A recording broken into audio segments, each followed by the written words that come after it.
Hello! It is time to take some pretty important information and stuff it into your heads. Today we will be learning about 6 different literary devices. This will help you spot them in books and not leave you scratching your head about their meaning. So let's get started.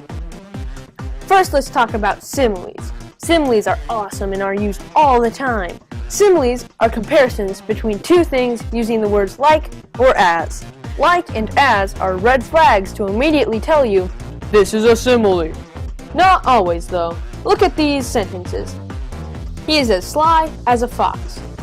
The flashlight is like a torch in the darkness. That baby is as cute as a button. They all compare two things with the trigger words like or as. Take a look at this sentence, though. I like my friends. It has the trigger word like, but is not a simile because it is not comparing anything. Next, we'll talk about alliteration. Basically, alliteration is the repeated sounds at the beginning of words near each other. Let's look at some examples. Bob baked brownies until they were black. You probably caught the repeated B sound. That's alliteration. Let's look at some more.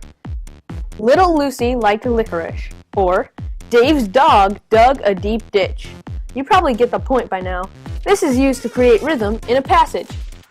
Now we'll move on to my personal favorite. Oh yes, the pun. I did a theatrical performance about these once.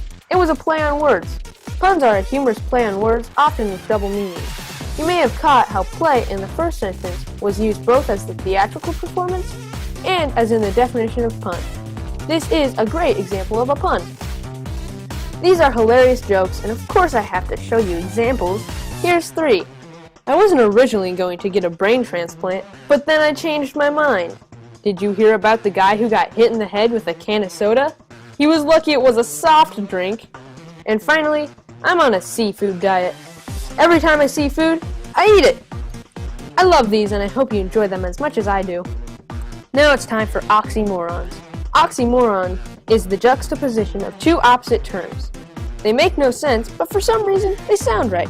Here's some great examples. That was an awfully good meal. The man was naturally strange. And the boy ran slowly. These are pretty straightforward in my personal opinion.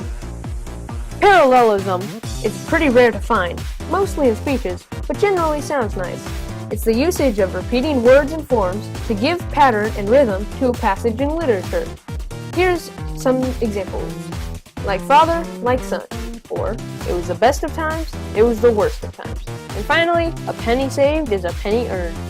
These are a little bit difficult to find, but I'm sure you'll get the hang of it. Finally, allusion. Teachers love when you point out an allusion. These are casual references to a famous person, place, or thing in history, literature, or culture. Sort of an inside joke authors include that you only get if you know what they're talking about.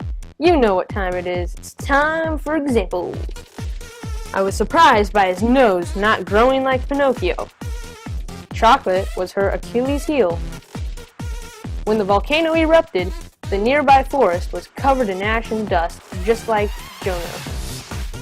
You may know of some or all of these references to famous movies or stories. Allusions are pretty subtle sometimes, so keep a sharp eye to spot them. That's all I have for you. These are just a few literary devices, but there are many more. Make sure you check out all of them because they're awesome and will help you in years to come. See ya! Created using Powtoon.